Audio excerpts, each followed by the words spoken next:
boys and girls, I miss all of you so much.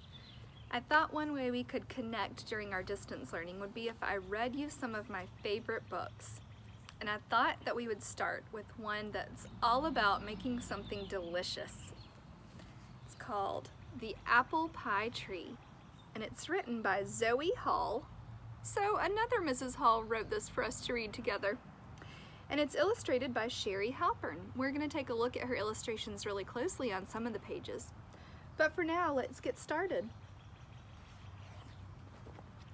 My sister and I have a tree that grows the best part of apple pie. Can you guess what that is?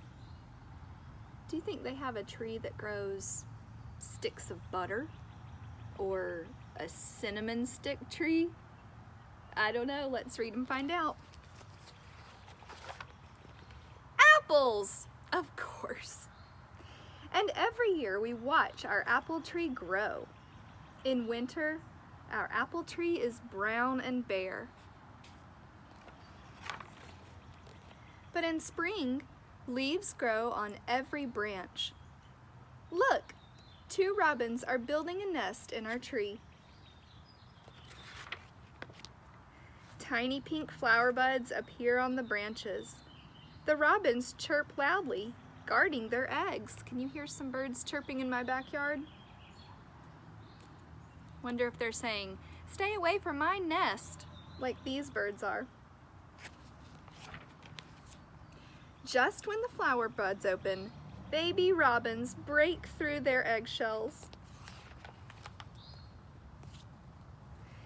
Now our tree is covered with blossoms and the baby robins begin to grow feathers. You see them getting their little baby feathers. What do you think of those illustrations? Looks to me like she might have cut some paper out and laid it on top. Layered it? I don't know. Pretty cool looking. I want to skip a page. When breezes blow, the petals fall to the ground. Mama and Papa Robin teach their little birds to fly. There they are. Some days it rains and the wind blows hard. But our apple tree is strong and the robins are safe in the branches.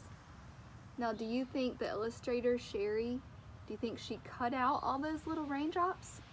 Or do you think maybe she cut out all the other parts of the picture and then painted on some raindrops on top? I don't know.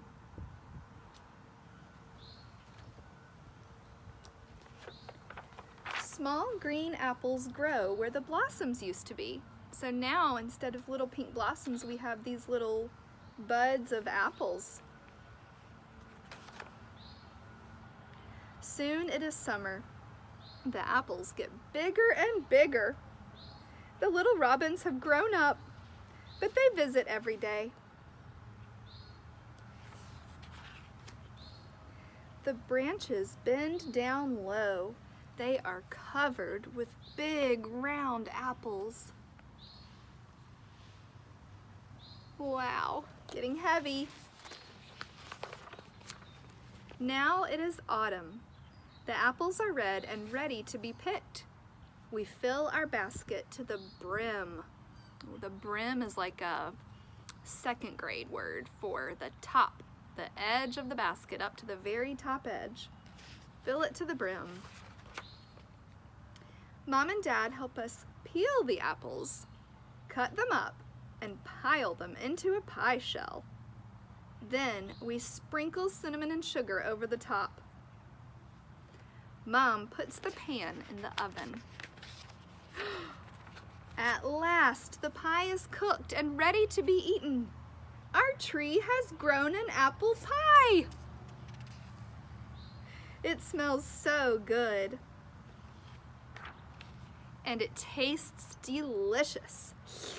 There's nothing as good as an apple pie you grew yourself. And here's a little something special. This page in the back tells us a little bit about bees and how they can come to each of the plants and collect the pollen, you know, the little dusty yellow stuff that we talked about.